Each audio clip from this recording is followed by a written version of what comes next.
태풍 링링이 북상하면서 제주 육상과 해상에 태풍 경보가 내려졌습니다. 제주 서쪽 해상을 근접해 지나는 내일 새벽이 최대 고비가 될 전망입니다. 태풍이 북상하면서 제주와 다른 지방을 잇는 하늘길과 뱃길 운항이 중단됐습니다. 공군기지 건설이 제2공항과 무관하다는 제주도의 해명에도 연계 의혹이 불거진 현실적인 가능성을 보도합니다. 시청자 여러분 안녕하십니까? 뉴스데스크 제주입니다. 제13호 태풍 링링이 강한 세력을 유지한 채 제주로 북상하면서 제주는 태풍의 직접 영향권에 들었습니다. 강한 비바람이 몰아치면서 긴장감을 높이고 있는데요. 서귀포시 법한포구에 나가 있는 김항섭 기자 연결하겠습니다. 김 기자, 지금 바람이 매우 강해 보이는데 현장 상황은 좀 어떤가요?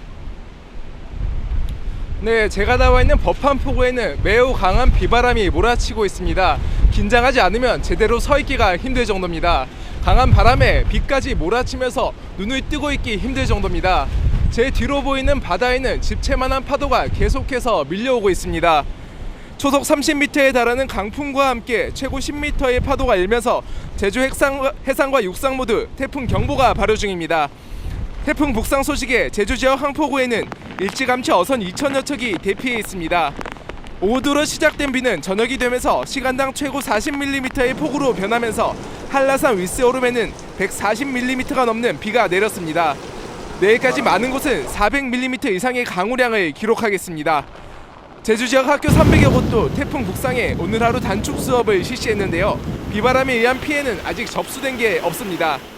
하지만 태풍이 순간 최대 풍속 초속 45m에 이르는 매우 강한 중형급 세력을 유지한 채 북상하고 있어 시간이 지날수록 피해가 속출하지 않을까 우려됩니다. 특히 태풍 링링은 제주에서 많은 사상자와 재산 피해를 냈던 2012년 태풍 볼라벤과 흡사한 진로를 보이고 있어 긴장감이 더 높아지고 있습니다. 지금까지 서귀포시 법한포구에서 MBC 뉴스 김항섭입니다. 태풍 링링이 북상하면서 제주의 하늘길과 뱃길 운항에 큰 차질을 빚고 있습니다.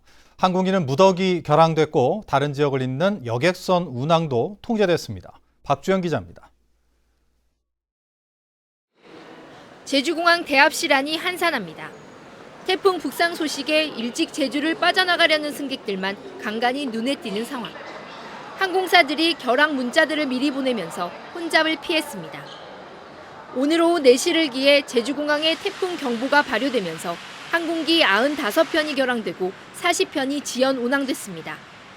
이 때문에 주말을 앞두고 제주를 오가려던 승객 2만 명의 발이 묶였습니다. 이제 대기 타면서 이제 빨리 올라가야 되니까 내일까지도 있으면 내일 아침에도 못 들 수도 있다 해가지고 일단은 급하게 예매해가지고 가려고 하고 있습니다.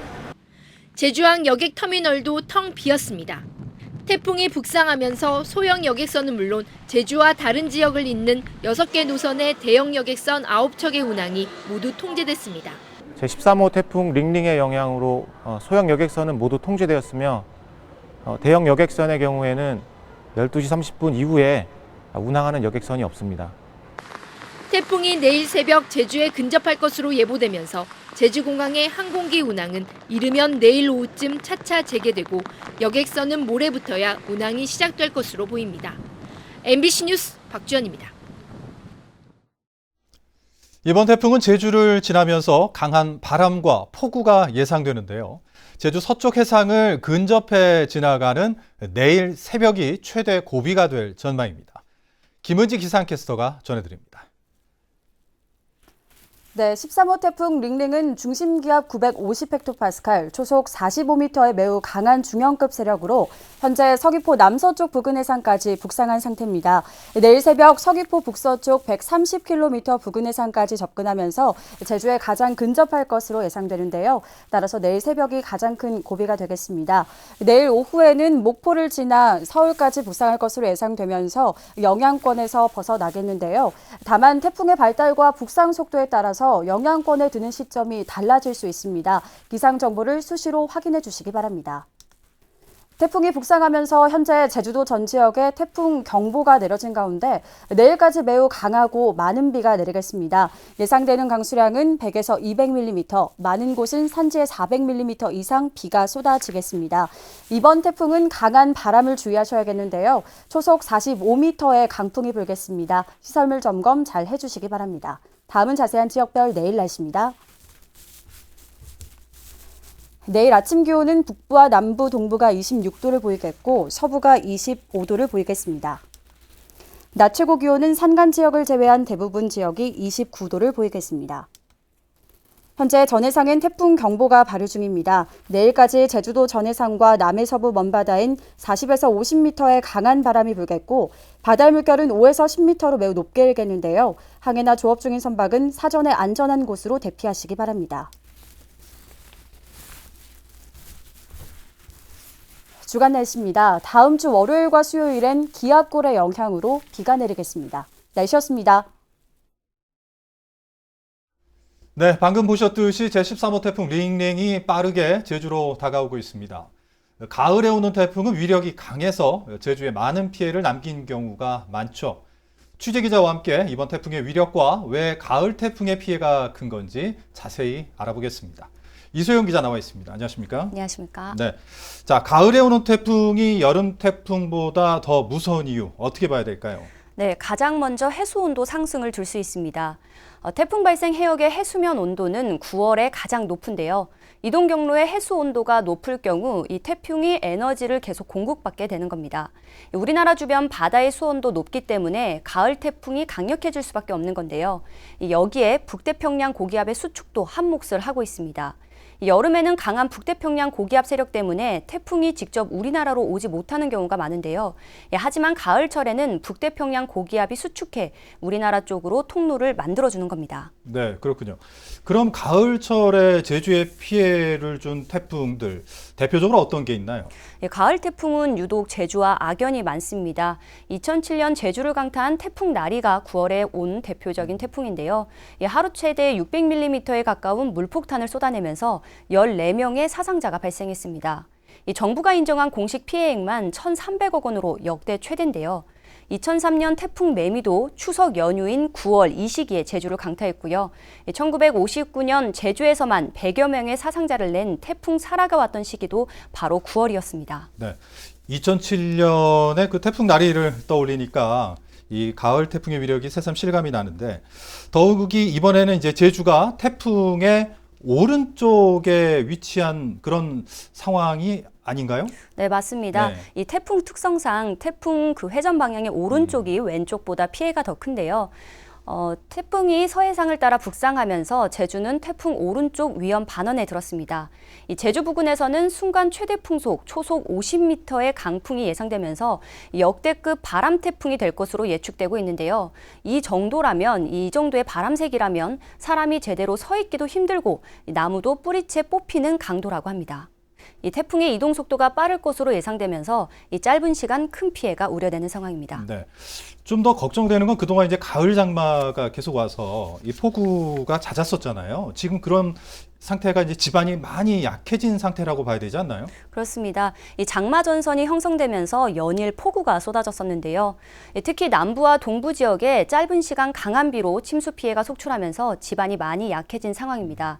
이번에도 지형적 요인이 더해지면서 남부와 동부에 집중적으로 폭우가 예상되고 있는데요. 큰 피해가 발생하지 않도록 각별한 주의가 필요합니다. 네. 자, 지금까지 이소영 기자와 함께했습니다. 감사합니다. 네, 감사합니다.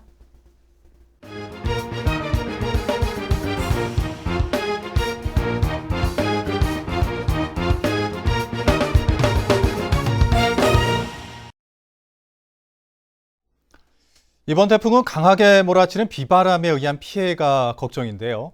거센 바람에 간판들은 뜯겨져 나가고 창문도 깨지는 경우가 많습니다. 이런 피해를 막기 위해서는 사전에 어떻게 대비해야 하는지 김재경 기자가 전해드립니다. 외벽에 아슬아슬 매달려 있던 간판이 강풍에 휩쓸려 날아가고 어떤 간판은 결국 근처 인도를 덮치기도 합니다. 태풍 볼라벤이 지나간 지난 2012년 강풍에 간판 1,500여 개가 떨어져 나가면서 이를 피하지 못한 행인 11명이 크게 다쳤습니다.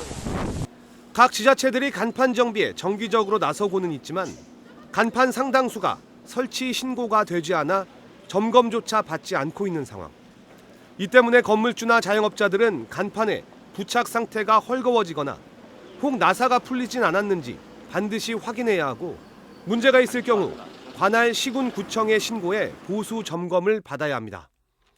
또 강풍에 아파트 다용도실 유리창문 등이 깨지는 피해를 막기 위해서는 유리가 휘어져 창틀에서 빠져나오지 않도록 테이프를 창틀까지 함께 붙이는 것이 좋습니다. 유리창에 흔들림이 발생하여 파손될 수 있으므로 채움제를 보수해 주시거나 테이프를 사용하여 유리창과 창문틀을 밀착될 수 있도록 해주시는 게 좋겠습니다. 단순히 신문지를 붙이거나 유리창에만 테이프를 붙이면 큰 효과를 보기 어렵다고 전문가들은 지적합니다. MBC 뉴스 김재경입니다. 태풍 링링은 제주도 서쪽 해상을 지나 한반도를 관통하며 많은 비와 강풍을 동반할 것으로 예상되는데요. 역대 어떤 태풍이 얼마나 많은 피해를 남겼는지 박진준 기자가 보도합니다. 2002년 8월 태풍 루사가 한반도를 강타했습니다. 강원도 강릉에는 하루 800mm가 넘는 물폭탄이 쏟아졌습니다. 기상 관측이 시작된 1904년 이후 하루 동안 가장 많이 내린 비로 기록됐습니다. 1년 강수량의 70%가 하루 만에 내리면서 도시는 물바다로 변했고 초속 50m가 넘는 강풍에 피해가 속출했습니다. 한반도를 핥히고 간 루사로 246명이 숨지거나 실종됐고 역대 가장 많은 5조 1천억 원의 재산 피해가 났습니다. 풍속으로만 보면 이듬해 온 태풍 매미가 가장 강력했습니다. 초속 60m의 기록적인 강풍에 수백 톤의 대형 크레인도 엿가락처럼 휘었습니다. 단 하루 만에 전국은 쑥대밭이 됐고 4조 2천억 원의 재산 피해가 발생했습니다. 1999년 발생한 올가는 1조 원대, 2012년 한반도를 덮친 볼라벤과 덴비는 6천억 원이 넘는 재산 피해를 냈습니다.